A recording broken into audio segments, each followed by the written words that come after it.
Bonjour Damien Fontaine. Bonjour Laurence. Merci d'être avec nous. Vous êtes directeur artistique et scénographe du spectacle Saint-Cernin millénaire, spectacle son et lumière immersif au cœur de la basilique Saint-Cernin de Toulouse, qui a débuté jeudi et qui se tiendra jusqu'au 8 avril. Ça va, comment se sont passées les premières représentations là ? Il a écouté très bien, puisque c'était la première fois qu'on étrenait finalement ce spectacle avec un public qui découvrait vraiment toute la scénographie qui était proposée ici. Et je dois dire que les retours ont été particulièrement chaleureux, beaucoup d'applaudissements, et on a senti que les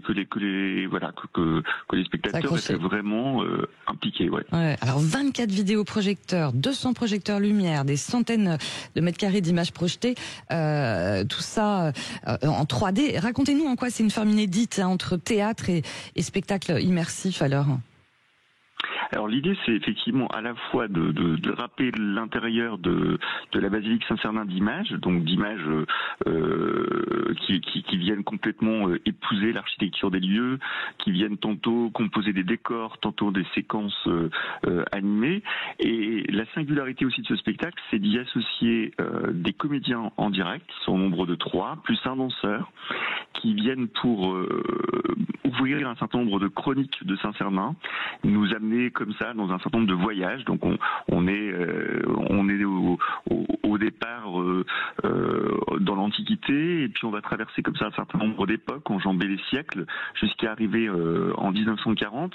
Et finalement, cette interaction entre l'image et le vivant est vraiment la composante principale de ce spectacle, avec pour 25% des représentations qui vont être, on va dire, augmentées, puisqu'on a aussi la chance d'avoir à l'occasion de celle-ci des interventions en direct là aussi, à la fois des chœurs de la Schola Cantorum de Toulouse et d'organistes qui viennent finalement appuyer le récit, appuyer le spectacle par leur intervention en direct, et donc ce qui apporte encore une dimension supplémentaire à l'opération. Ouais, j'ai vu avec un répertoire incroyable en termes de musique, 1000 ans de musique, c'est ça ?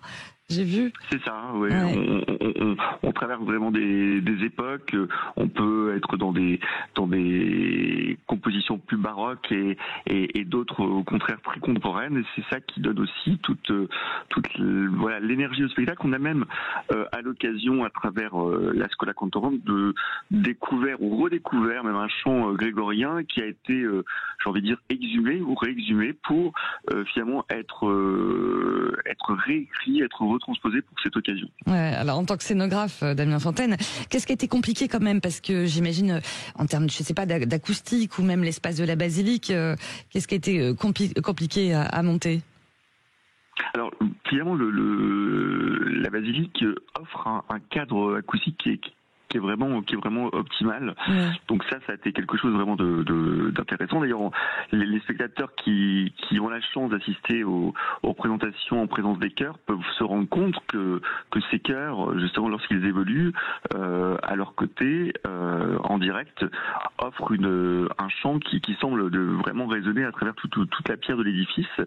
Ensuite, le lieu, effectivement, n'est pas en soi une salle de spectacle, donc il faut à la fois composer avec ses inconvénients, c'est-à-dire de pouvoir donner à voir l'ensemble des participants que sont les comédiens pour un public qui est un peu disséminé partout, donc pouvoir assurer une bonne visibilité de l'ensemble tout en proposant cet écrin d'image qui, lui, par contre, bénéficie de l'architecture romane de cette église, et c'est ce qui donne finalement toute la dimension onirique et poétique à ce spectacle. Ouais, forcément, avec un patrimoine qui date du XIe siècle, faut peut-être le rappeler.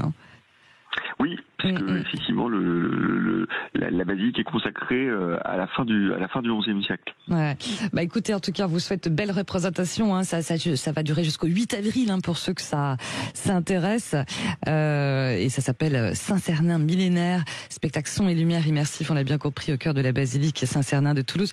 Merci beaucoup d'avoir été avec nous ce matin. Merci beaucoup. Belle journée à vous. Merci Damien Fontaine.